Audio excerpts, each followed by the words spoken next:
Hello friends, ഇന്ന് നമ്മൾ വന്നിരിക്കുന്നത് നമുക്ക് കാനഡയിലെ സാൽമൺ ഒരു കോട്ടയം സ്റ്റൈൽ ഫിഷ് കറിയായി ഉണ്ടാക്കിയാലോ.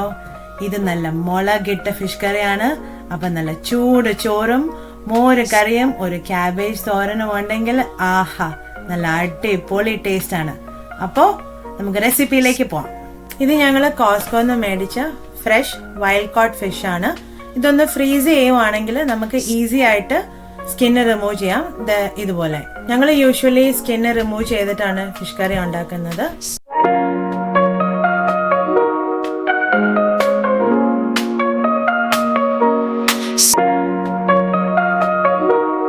സ്കിൻ കളഞ്ഞ സാൽമൺ ഫിഷ് ഞാൻ കറി പീസസ് ആക്കിയിട്ട് മാറ്റി വെച്ചിട്ടുണ്ട്. ഇതിലേക്ക് വേണ്ടത് ഇഞ്ചി, വെളുത്തുള്ളി, കറിവേപ്പില, ഉലുവ ആൻഡ് കടുക്. ഇതിൽ ചേർക്കാൻ വേണ്ടിയിട്ട് 4 കഷ്ണം ചെറിയ കൊടംപുള്ളിയുടെ പീസ് ചെറിയ ചൂടുവെള്ളത്തിലിട്ട് മാറ്റി വെച്ചിട്ടുണ്ട്.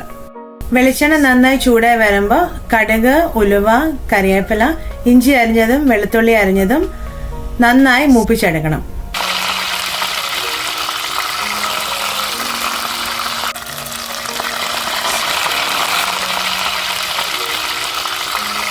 വെളുത്തുള്ളി ഇഞ്ചി മൂത്ത് വരുമ്പോഴത്തേക്ക് അത് ഞാനൊരു ബൗളിൽ മാറ്റി വെക്കുന്നുണ്ട്. കറിക്ക് ആവശ്യമായിട്ട് 1/4 ടീസ്പൂൺ മഞ്ഞൾപ്പൊടി, 3 ടേബിൾ സ്പൂൺ മുളക് പൊടി, 1.5 ടേബിൾ സ്പൂൺ മല്ലിപ്പൊടി മാറ്റി വെച്ചിട്ടുണ്ട്. ഇത് ചട്ടി ചൂടായി വരുമ്പോഴത്തേക്കും അതിലേക്ക് നമ്മൾ എണ്ണ ഇനി യൂസ് ചെയ്യുന്നില്ല. ആ ലെഫ്റ്റ് ഓവർ കോക്കനട്ട് ഓയിലിൽ തന്നെ ഇതൊന്ന് മൂപ്പിച്ചെടുക്കണം. ഇച്ചിരി വെള്ളം കൂടെ, ഇച്ചിരി ഹോട്ട് വാട്ടറും കൂടെ ഒഴിച്ച് നമുക്ക് നന്നായിട്ട് മൂപ്പിച്ചെടുക്കണം.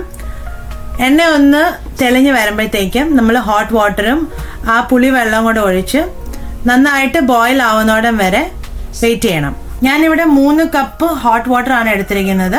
ഈ സ്റ്റെപ്പിൽ നമുക്ക് ആവശ്യത്തിനുള്ള ഉപ്പും കൂടെ ആഡ് ചെയ്തിട്ട് ഒന്ന് ബോയിൽ ചെയ്യാൻ വേണ്ടി വെക്കാം.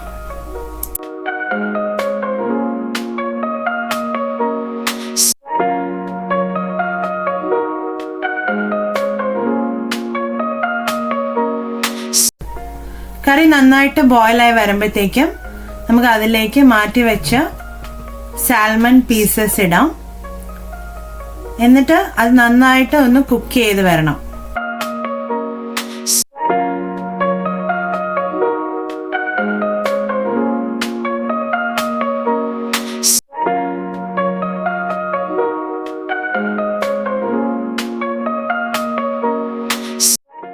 ഇത് ഇൻഡക്ഷൻ ബേസ് സ്റ്റവ് ആയതുകൊണ്ട് ഞാൻ മീഡിയം ടു ഹൈ ഹീറ്റിലാണ് ത്രൂ ഔട്ട് ടെമ്പറേച്ചർ വെച്ചിരിക്കുന്നത്.